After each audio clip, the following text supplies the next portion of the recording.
Hello students, welcome to Core Solutions. मैं हूँ Rakesh Gosavi and this is the very first MSTCT free mock test platform Core Solutions. So video का thumbnail देख के आप लोग यहाँ पे आए होगे कि करेक्ट आंसर कैसे गेस करना। चलो हमें मिल गया अभी, राइट, हमें मिल गया। अभी क्या करना है, लास्ट जो सबसे इम्पोर्टेंट था कि कैसे गेस करें।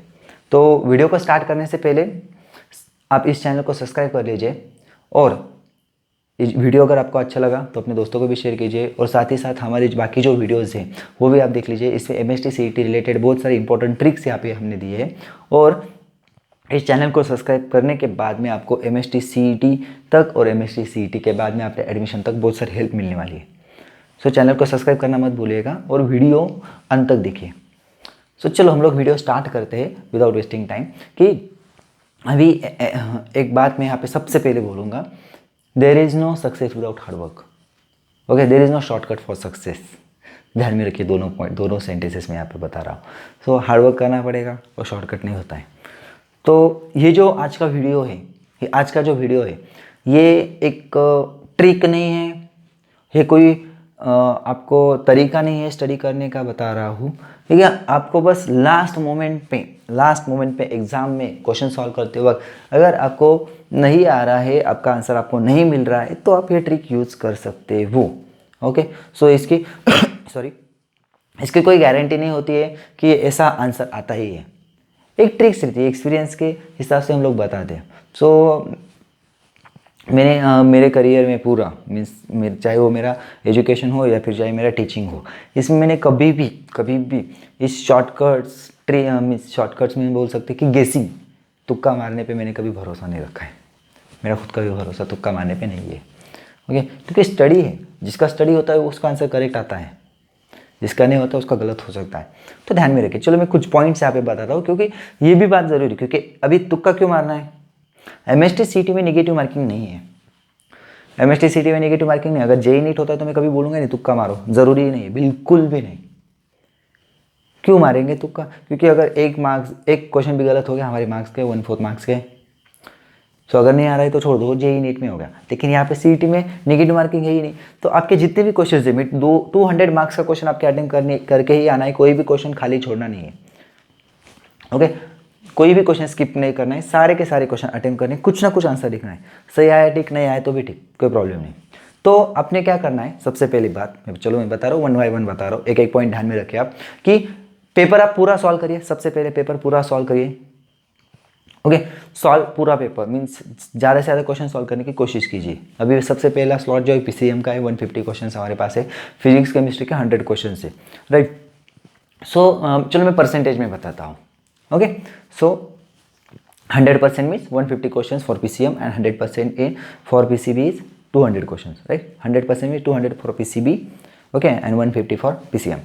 सो मान लो क्योंकि आपने तो ऑलरेडी थोड़ा बहुत स्टडी किया ही होगा। ऐसा तो कोई बच्चा नहीं है कि जिसने बिल्कुल भी स्टडी नहीं किया है। थोड़ा सा तो स्टडी किया होगा, थोड़ा सा ही स्टडी किया होगा, नहीं 2-3 चैप्टर तो भी पढ़े ही होंगे, राइट। तो आपने क्या करना है, जितना स्टडी किया है उसको थोड़ा सा आप रिवाइज करो, सबसे पहली बात। और उस बेसिस पे जितने क्वेश्चंस आ रहे उन क्वेश्चंस को सॉल्व करो। समझ आ रही बात? तो आपने क्या करना है, जितने क्वेश्चंस आ रहे उतने सॉल्व करो। सो फिजिक्स के अगर 50 क्वेश्चन है तो उसमें से आप 10 से 15 क्वेश्चन तो भी सॉल्व कर ही लोगे, मिनिमम बोल रहा हूँ मैं, जिसने बिल्कुल बहुत ही कम स्टडी किया है। ओके, तो कोई बच्चा 40 क्वेश्चन भी सॉल्व कर लेगा, तो उसको 10 क्वेश्चन को कैसे हैंडल करना है हम लोग यहाँ पे बताते हैं, राइट। सो ज़्यादा से ज़्यादा question, okay, try to solve maximum questions, maximum number of questions आप सॉल्व करो वहाँ पे। फिर आप लोग नहीं आ रहा है और बिल्कुल भी आइडिया नहीं तो गेस कर सकते हो। ओके, तो सबसे पहला पॉइंट क्या हो गया, हमें ज़्यादा से ज़्यादा क्वेश्चन सॉल्व करने। नहीं, सेकंड, जो थ्योरेटिकल क्वेश्चन होते हैं, केमिस्ट्री में ज़्यादातर थ्योरेटिकल क्वेश्चन हमें मिलते हैं, फिजिक्स में बहुत कम होते हैं, राइट। मीन्स लोग देख सकते हैं इनऑर्गेनिक केमिस्ट्री से थोड़े थ्योरेटिकल क्वेश्चन आते हैं जहाँ पे प्रॉब्लम और रिएक्शन नहीं होते ऐसे क्वेश्चन। तो उन क्वेश्चंस को हम लोग याद करने की कोशिश करते हैं। याद करने की कोशिश करो, याद करो कि आपने लेक्चर्स किए थे। अभी इस साल ऑनलाइन लेक्चर्स हुए थे, मुझे पता है कि एग्ज़ाम नहीं हुए, बोर्ड का एग्ज़ाम अच्छे से हुआ नहीं है। तो लेकिन जब भी अपने लेक्चर्स किए होंगे आपको कुछ ना कुछ याद करने की कोशिश करो। कभी कभी याद आ जाता है थोड़ा सा स्ट्रेस देने के बाद में। ओके, सो आपने क्या करना है कि थ्योरेटिकल क्वेश्चन अटेम्प्ट करने की कोशिश करनी है अच्छे से। और मतलब मैंने क्या बोल रहा हूँ, पहले मैं बता रहा हूँ कि सारे के सारे क्वेश्चन कैसे अटेम्प्ट करने। तो वो क्वेश्चन आप सॉल्व कर लो, फिर वो जो बचे हुए क्वेश्चन है उनको हम लोग गेस कर सकते हैं।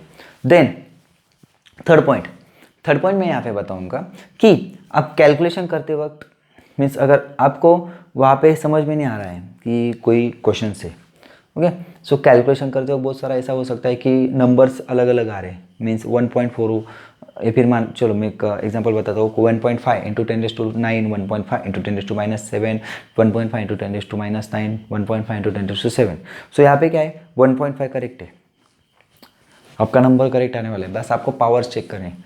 तो उस टाइम आपको क्या करो, पावर्स गेस करो मतलब अगर आपको फॉर्मूला याद नहीं है, बिल्कुल भी याद नहीं है, तो अगर फॉर्मूला याद है तो आपने तो क्या करना है, मैंने पहले भी शॉर्टकट ट्रिक का वीडियो बनाया, आप लोग देख सकते हो कि शॉर्टकट ट्रिक्स मतलब सॉल्विंग कैलकुलेशन ट्रिक्स ओके। तो उसमें आप लोग देख सकते हो अगर आपको फॉर्मूला याद है, अगर आपको फॉर्मूला याद नहीं तो आपने क्या करना है कि आप गेस करोगे किस टाइप का आंसर हो सकता है ओके। तो थोड़ा बहुत अगर आप कुछ क्वेश्चंस देखोगे, पास्ट ईयर क्वेश्चंस देखोगे या फिर आपके जो पास जो भी पब्लिकेशन का बुक होगा उसमें आप थोड़े बहुत क्वेश्चन के आंसर देखोगे तो आपको आइडिया याद आ जाएगी इसका आंसर। मीन्स अगर मान लो रेजिस्टेंस लेते हैं, सो रेजिस्टेंस की वैल्यू जो रहती है वो 1 ओम 2 ओम ऐसे नहीं रहती, वो 10⁻⁻ वगैरह तो रहेगी नहीं राइट, तो उसकी वैल्यू 1000 में रहती है, हंड्रेड्स में रहती है राइट। तो इस तरीके से हम लोग गेस कर सकते हैं। देन नेक्स्ट पॉइंट अगर हम लोग लेते हैं डायमेंशंस, अभी मान लो सरफेस टेंशन है ओके, सरफेस टेंशन की इक्विवेलेंट, सरफेस टेंशन को इक्विवेलेंट या फिर इक्वल टाइप का हमें क्वांटिटी देखनी, तो हमें पता होना चाहिए कि सरफेस टेंशन क्या होता है, फोर्स अपॉन लेंथ होता है, तो उसके डायमेंशन उस हिसाब से हम लोग करेंगे m1 L0 T⁻⁻2 राइट। सो इस तरीके से, तो या फिर ठीक है डायमेंशन भी नहीं याद आ रहे तो हम लोग सरफेस टेंशन क्या होता है, फोर्स अपॉन लेंथ, और बाकी सारी क्वांटिटीज फोर्स के इक्विवेलेंट है। मीन्स सपोज टेंशन है, वेट है राइट, सेंट्रीपिटल फोर्स है, और एक से कोई अलग टाइप का है means energy per unit area है, तो हम लोग उसको चूज़ करेंगे ओके। तो इस तरीके से थोड़ा सा बेसिक अगर आपका अच्छा रहता है तो आपको वहाँ पे गेस करने में भी हेल्प होगी इस तरीके से। देन सबसे इम्पॉर्टेंट बात कि आप क्या करो कि कुछ जो भी आपके पास बुक्स है या फिर सिंपल, चलो सिंपल तरीका हमारे पास मॉक टेस्ट है, कोर्स सॉल्यूशन के बहुत सारे मॉक टेस्ट आपके पास अवेलेबल है, तो आप जाइए और ज़्यादा से ज़्यादा टेस्ट अटेम्प्ट करिए। अभी स्टडी हो गया है, ज़्यादा से ज़्यादा दिन में एक दो टेस्ट अटेम्प्ट करिए तो जो क्वेश्चन सॉल्व हो रहे बढ़िया हैं, नहीं हो रहे तो आप उनसे एनालिसिस कीजिए, क्यों क्या पता बहुत सारे कुछ क्वेश्चन रिपीट हो जाए, सेम टू सेम आ जाए, आप लोग लिख लो, गेस करने की ज़रूरत नहीं, याद करना होगा।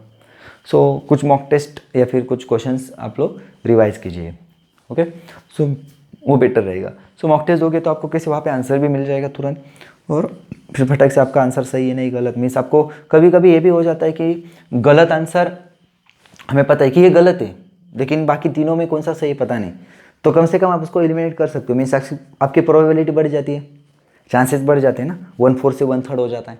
अगर मान लो और एक ऑप्शन मिल गया कि ये भी गलत है तो 50-50 हो गया, तो 50-50 में गेसिंग करना है, केबीसी में होता है 50-50 लाइफ लाइन, तो उस तरीके से।